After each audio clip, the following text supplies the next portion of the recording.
حالم: میں کسی سے احکامات نہیں لیتا حالم: وہ بے نیاز تھا، مگر اپنی فائل کے لیے آپ کو میرے حکم کی تعمیل کرنی ہوگی، جیسے حاضرین میں سے آیا شخص اسٹیج پہ آتے ہی جادوگر کے تابع ہو جاتا ہے۔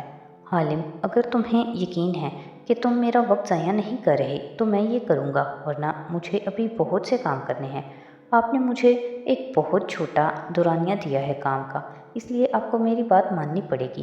کچھ دیر بعد میں آپ کو ٹیکسٹ کروں گا، عین اسی وقت آپ ایک کام کریں گے۔ وہ ساری تفصیل بتاتی گئی۔ حالم کا روایتی گھمنڈی انداز سمجھانے والے انداز میں بدلتا گیا۔ یہ پہلا کلائنٹ تھا جس کے لیے لہجہ نرم ہوا تھا۔ پتہ نہیں کیوں اس کے سامنے سر اور دل دونوں جھک جاتے تھے۔ وہ توانکو تھے۔ شور: میں کروں گا۔ ٹیکسٹ مت کرنا، میرے فون پہ رنگ کرنا، میں میٹنگ میں ہوں تو فون نہیں دیکھتا۔ وہاں ازلی بے نیازی کا وہی عالم تھا۔ رائٹ سر، وہ ضبط سے بولی اور اسٹینڈ پہ لگے فون کی اسکرین پہ انگلی پھیری۔ کال ختم ہو گئی۔ منہ میں کچھ بڑبڑا کے سر جھٹکا اور نظریں سڑک پہ جما دی۔ ایڈم محمد اس سکے کو جیب میں لیے جانے کتنی دیر سڑکوں کی خاک چھانتا رہا۔ گھر آیا تو ننھا باغیچہ گرمی میں جھلس رہا تھا۔ مرغی دڑبے میں کسی کونے میں چھپی بیٹھی تھی۔ پھول مرجھائے ہوئے لگ رہے تھے۔ وہ تھکا ماندہ اندر داخل ہوا تو ماں راہداری میں کچن کے دروازے پہ کھڑی نظر آئی۔ اسے دیکھ کے آنکھوں میں حیرت ابھری۔ تم جلدی آ گئے، خیریت؟ عبداللہ خلاف توقع آج واپس آ گیا ہے، اس لیے میری چھٹی ہو گئی ہے۔ مگر ایڈم، میری تو ابھی 10 منٹ پہلے عبداللہ کی والدہ سے بات ہوئی ہے۔ اسرا نے اس کو بلوایا تھا، مگر بس نہ ملنے کی وجہ سے وہ کل صبح تک ہی آ پائے گا۔ ایڈم وہیں ٹھٹک کے رک گیا۔ نہیں، مسز اسرا نے کہا کہ وہ آ چکا ہے، اس لیے تو انہوں نے مجھے بھیج دیا۔ کیا تمہیں یقین ہے کہ انہوں نے تمہیں کسی اور وجہ سے نہیں بھیجا؟ ایبو تشویش سے اسے دیکھ رہی تھی۔ ایڈم کا دماغ بھگ سے اڑ گیا۔ کیسی دنیا تھی یہ؟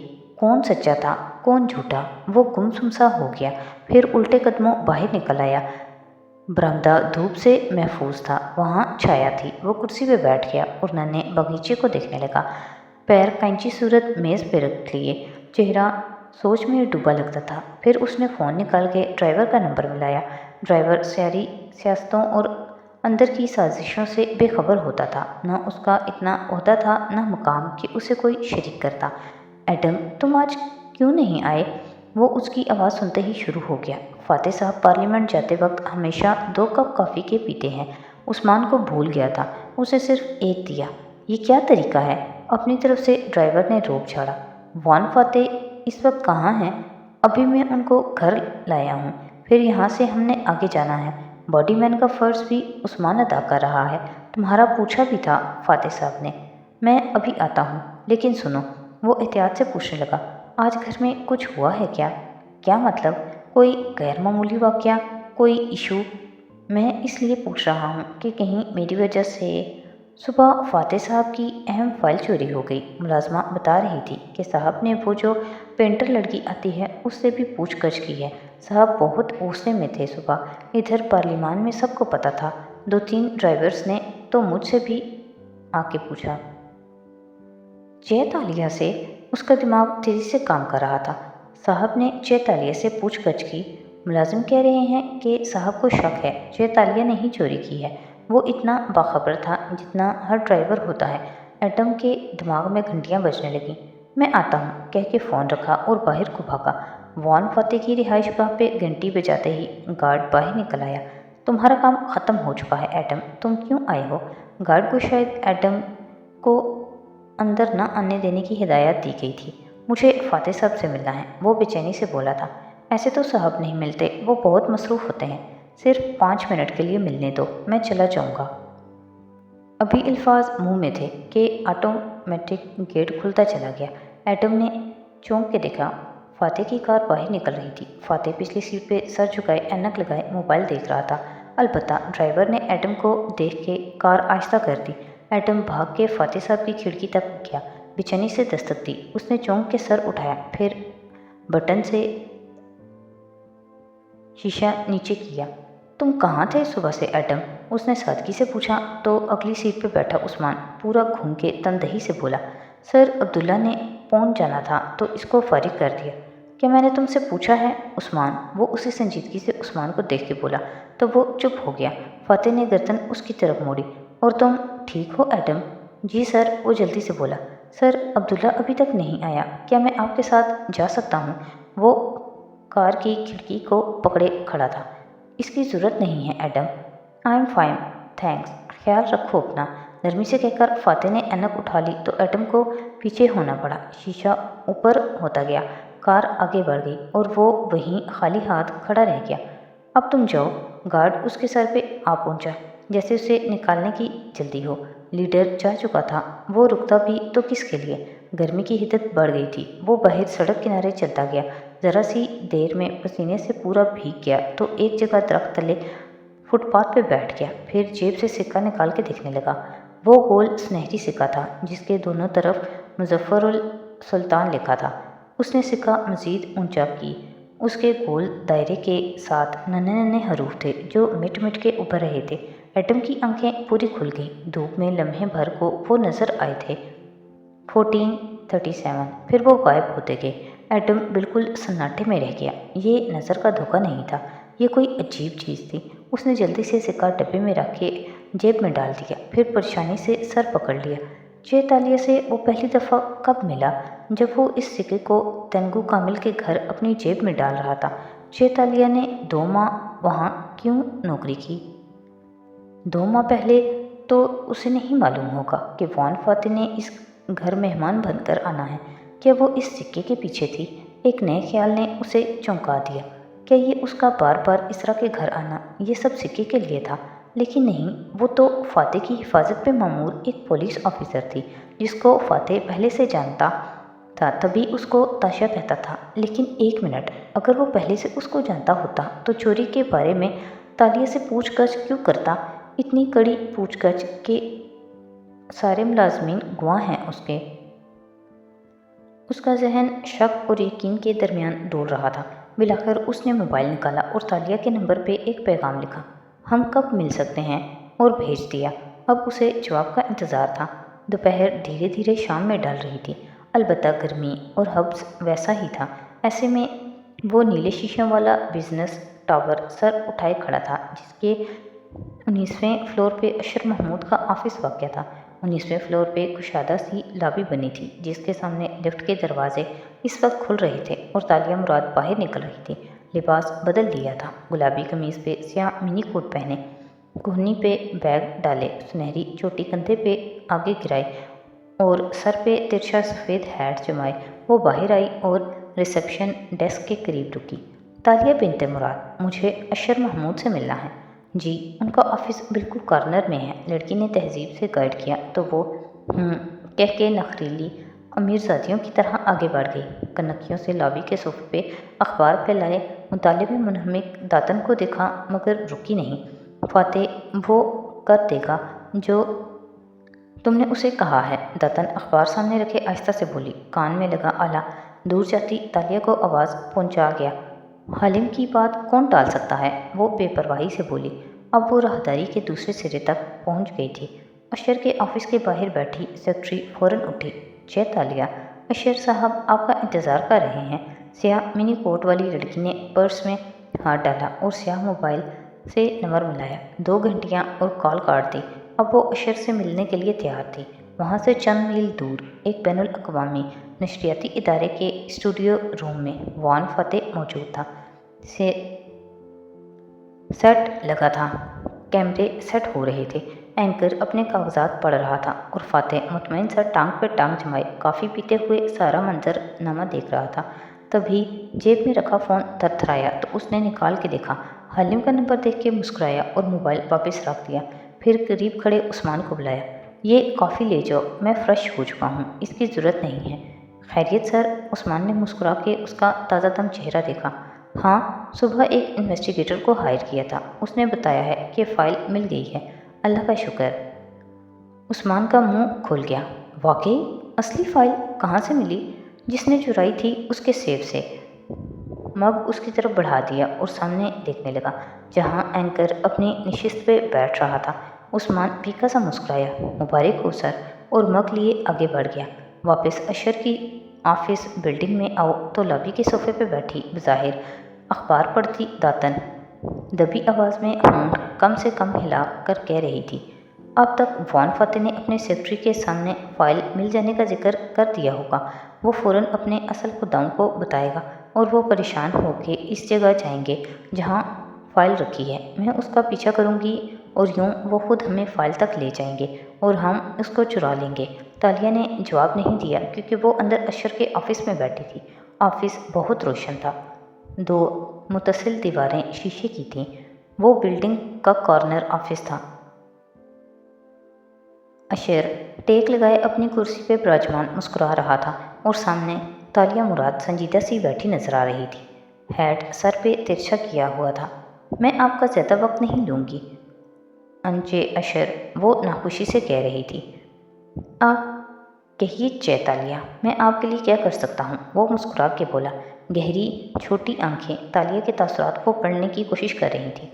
आप एक मोजिज़ इंसान हैं और मैं एक सोशलाइट और आर्ट लवर हूँ। कोलालमपुर के आर्ट से ताल्लुक़ रखने वाले हलकों में मेरा एक नाम है, पहचान है।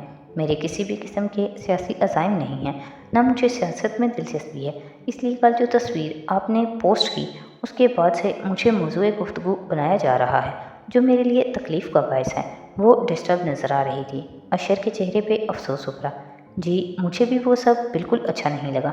अब तस्वीर उतारना बुरा लगता है, लेकिन आप फिक्र न करें, मीडिया की तो आदत है बात का बतंगड़ बनाना। आप कोशिश कीजिए कि उसकी सख्ती से तरदीद कर दें ताकि मेरे अजीज़ व अकारिब को इससे तकलीफ़ ना हो। मेरा आपकी फैमिली का हिस्सा बनने का कोई इरादा नहीं है। तरदीद बात को मज़ीद उछालती है। आप सियासत नहीं समझती। चैतालिया, खामोश रहना और नज़रअंदाज करना बेहतर है। वो अब आगे को होके बैठा था, समझाने वाले अंदाज में कह रहा था। मैं इस सियासत को समझना भी नहीं चाहती, अंचे अशर। सुबह वॉन फाते ने भी मुझे आपके हवाले से बातें कहीं जो मुझे अच्छी नहीं लगीं। वो किसी फ़ाइल का जिक्र कर रहे थे, पता नहीं क्या कह रहे थे। बराए मेहरबानी आप लोग अपनी सियासत में मुझे ना धकेलें, वो सपाट अंदाज में कह रही थी। मैं आबम की तरफ से माजरत करता हूँ, वो पैरानॉइड हैं, वो नरमी से कहने लगा तो तालिया ने खफकी से सर झटका। मुझे सच में आपके बाहमी मसाइल में दिलचस्पी नहीं है। मुझे सिर्फ आर्ट आपकी फैमिली के करीब लाया है। तो आपको आर्ट पसंद है? वो बात को तूल देते हुए मुस्कुरा के पूछने लगा। तालिया ज़रा सा मुस्कुराई। हर किस्म का आर्ट, चाहे वो कैनवस पे बिखेरा जाए या स्टेज पर परफॉर्म किया जाए या किताब में कहानी की सूरत लिखा जाए। आर्ट हैरान करने का नाम है। लोग आर्ट देखने पता है क्यों आते हैं, अंचे अशर? ताकि वो हैरान हों, अमेज्ड हों, धोखा खा जाएं और जब उन पे धोखा खुले तो वो शश्तर रह जाएं। लोग आम जिंदगियों में हर चीज़ पहले से जान लेना चाहते हैं ताकि धोखा ना खाएं, मगर आर्ट पे वो सिर्फ हैरान होने और अपना दिमाग भग से उड़ जाने के लिए पैसा खर्च करते हैं। अजीब बात है ना? तो आपको लोगों को हैरान करना अच्छा लगता है? वो महसूस हुआ। जी, मुझे वहाँ से आना अच्छा लगता है जहाँ से उन्होंने तवक्को भी नहीं की होती। उसकी मुस्कुराती चमकदार आंखें अशर पे जमी थीं। आपको क्या अच्छा लगता है? अशर की मुस्कुराहट गहरी हुई। मैं एक आर्किटेक्ट हूँ। मुझे ऊंची इमारतें बनाना और बुलंदियों पे खड़े होके दुनिया को देखना अच्छा लगता है। तालिया ने देखा। उसके अकब में शीशे की दीवार से दूर तक फैली ऊंची इमारतें नजर आ रही थीं। दरवाज़ा दस्तक के साथ खुला और रमली ने अंदर झांका। सर, सॉरी मगर ज़रूरी बात है। इधर दातन कान में बोली।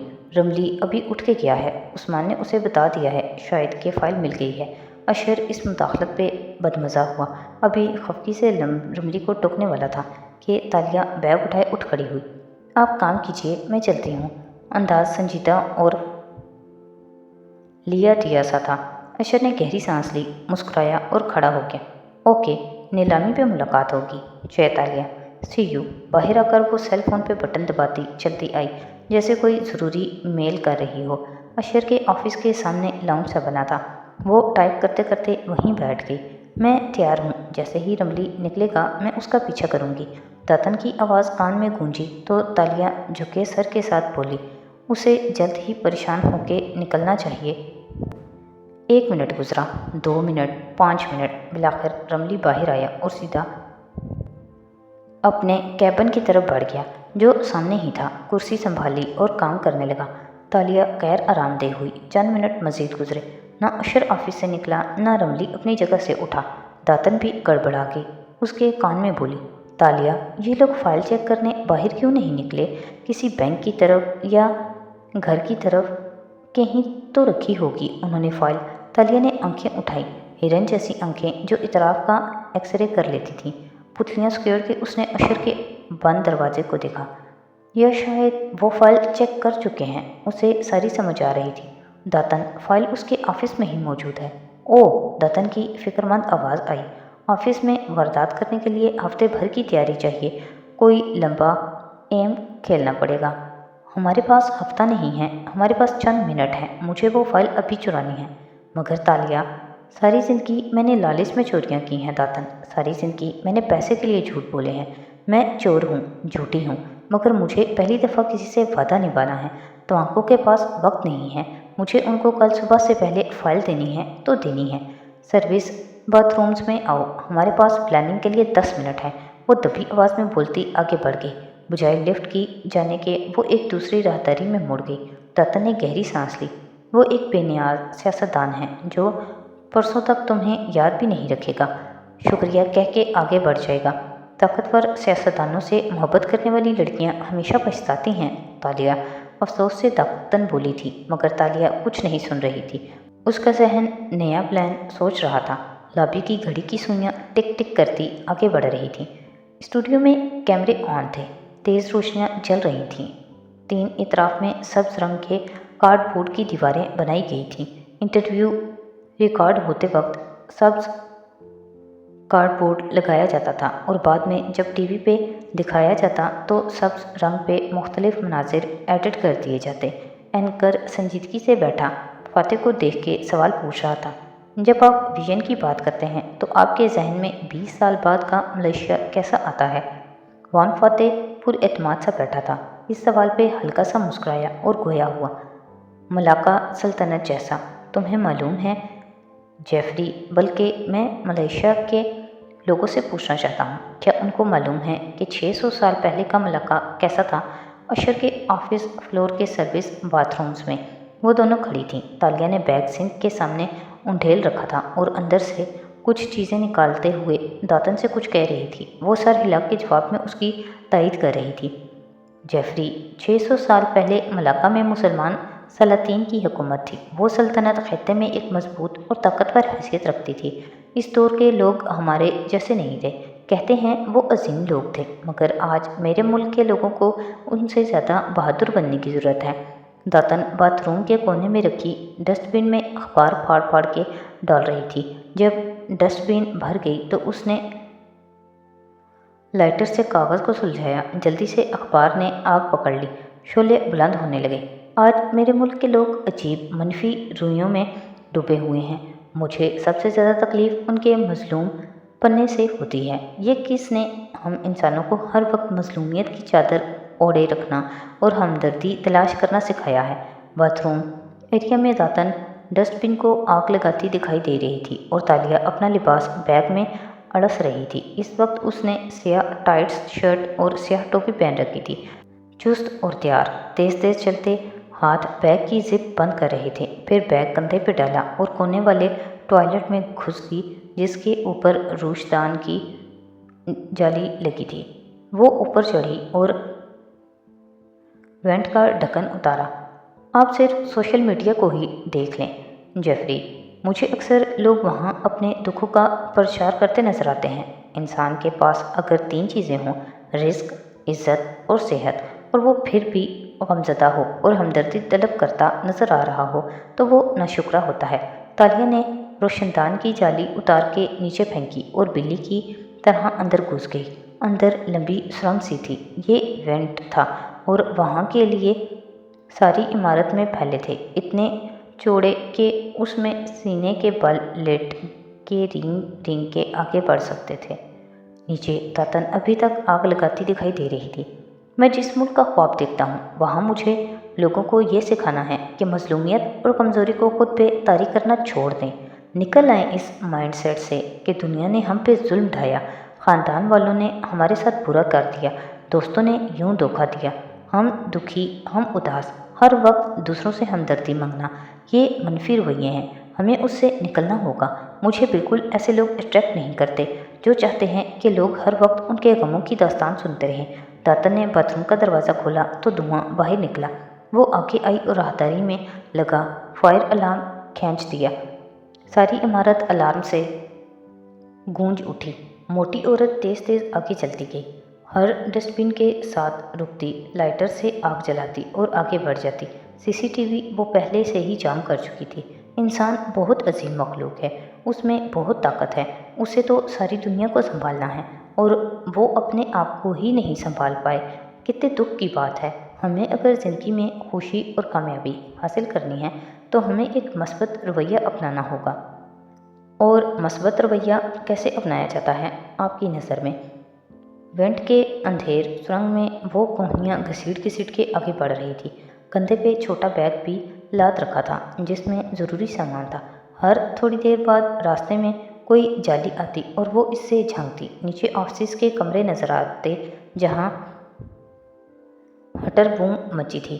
लोग फायर अलार्म सुन के चीज़ें समेट रहे थे, भाग रहे थे बाहर की तरफ। मस्बत रवैया माजी के दुखों और पछतावों से निकलने का नाम है।